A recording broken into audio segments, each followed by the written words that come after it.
go over it once more, just to make sure that we all get what's going on. I've checked the scanners multiple times. We really are being invaded by aliens. And they're not all the ones from Laser Warp, Gorf, Space Invaders? They're not any of them this time? Nope. They're very similar, but there are enough differences to be legally distinct. Then we have no other option. We must launch the Galaxians.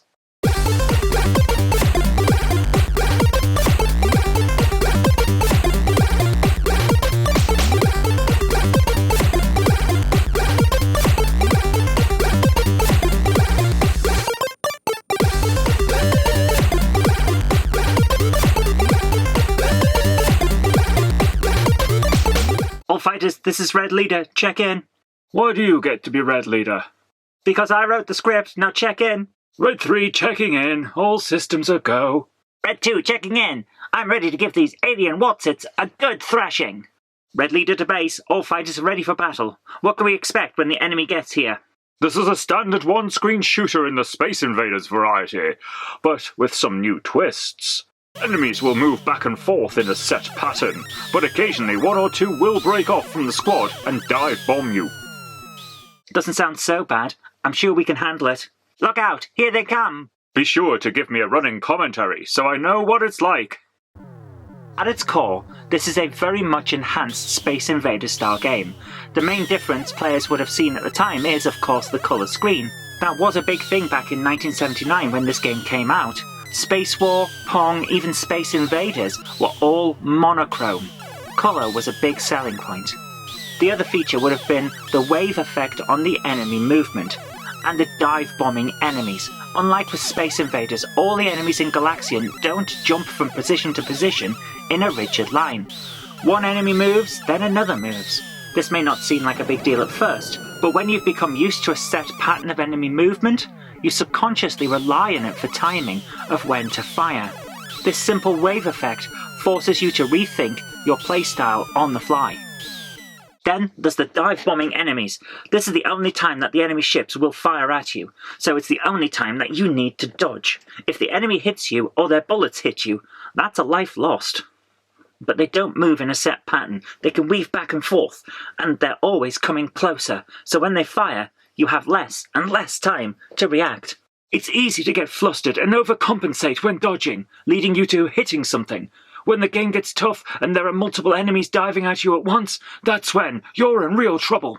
You get bonus points for shooting dive-bombing enemies, and the most points if you can take out a high-ranking yellow enemy during a bombing run. When a wave starts, these enemies will be flying along with two red blocker enemies in front of them. So the trick is to wait until the enemies are close to you before firing, so you can take out the enemy red ships and then the yellow one in rapid succession. You can only fire one bullet at a time, so conserving time by reducing the distance a bullet is on the screen is a must if you want to take out enemies in quick succession. This all sounds difficult. How many lives do you get? And can you get more? You get 3 to start with and a bonus one every 5,000 points. This is more than enough for a pro player, but if you're new to the game, it doesn't give you a lot of time to get used to play before you have to restart. Back at its launch, Galaxian was a real coin gobbler, that's for sure. It's probably for the best that it got some home ports then. Tell us about those. The Atari 2600 version is probably the earliest conversion, but it's a lot of fun. It really is. It's bright, it's colourful, and it plays smoothly, which is great. Unfortunately, the large sprites limit the space available on the screen, and there's no wave in the movement, so it's not arcade accurate. Nevertheless, it has an amazing soundscape. The explosions are visceral, and that constant bass whoop whoop whoop sound makes this an incredibly intensive experience. Atari Soft created one of the best versions of Galaxian that you can play, and I absolutely love it. Meanwhile, the MSX port was handled by Namco themselves, so as you would expect for a cartridge-based MSX game, it's as close to arcade perfect as you could expect to get in 1984. The sounds are perfect, the gameplay is mostly all here, the wave in the movement is missing, which is a recurring issue in a lot of these conversions, but the difficulty is close to what you'd expect in the arcades. Yes, the sprites are larger, and it makes the screen real estate much smaller, but it's still an excellent version, and if you can get hold of a copy, it's worth giving a try. Meanwhile, Atari were busy porting their version of Galaxian to the ZX Spectrum. It's actually quite a decent effort too. Indeed. Yes, the colours are simplified, just like on the Atari 2600 version, and the movement of the enemies is equally simplified, so there's no wave, and the enemies move in character blocks. The sounds are not as good as the 2600 version, but the game loads surprisingly quickly from cassette, and it's super smooth. It's not a bad port at all, and Spectrum owners will have had a lot of fun with this one.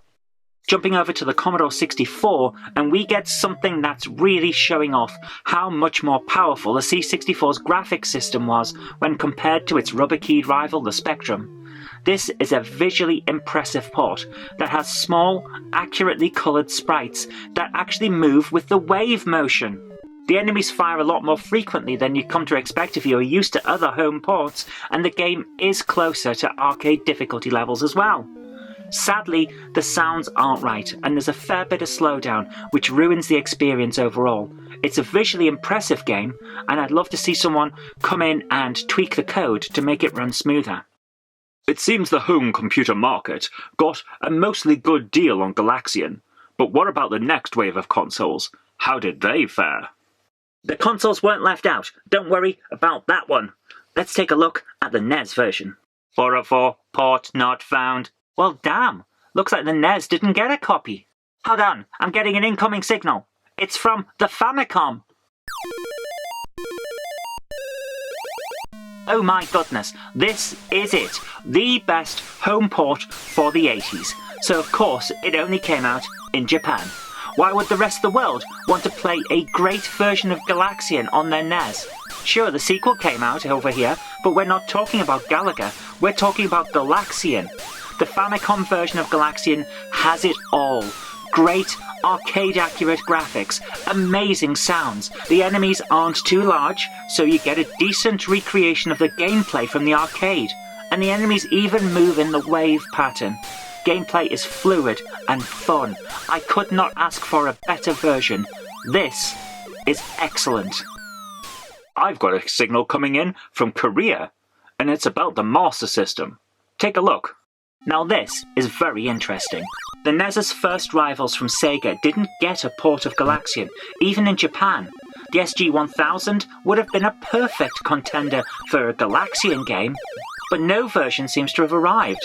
Nevertheless, Korean coders put out an unlicensed version for the Master System, and it's using SG-1000 video compatibility mode to produce the graphics. It's based on the MSX version that Namco produced, so it runs quick and it sounds amazing. But limiting themselves to SG-1000 graphics puts this visually on a par with the Atari 2600 rather than the Famicom, which is a massive shame. They also don't have the wave movement, and the enemies move in character jumps, which makes the game far easier than its Famicom rival.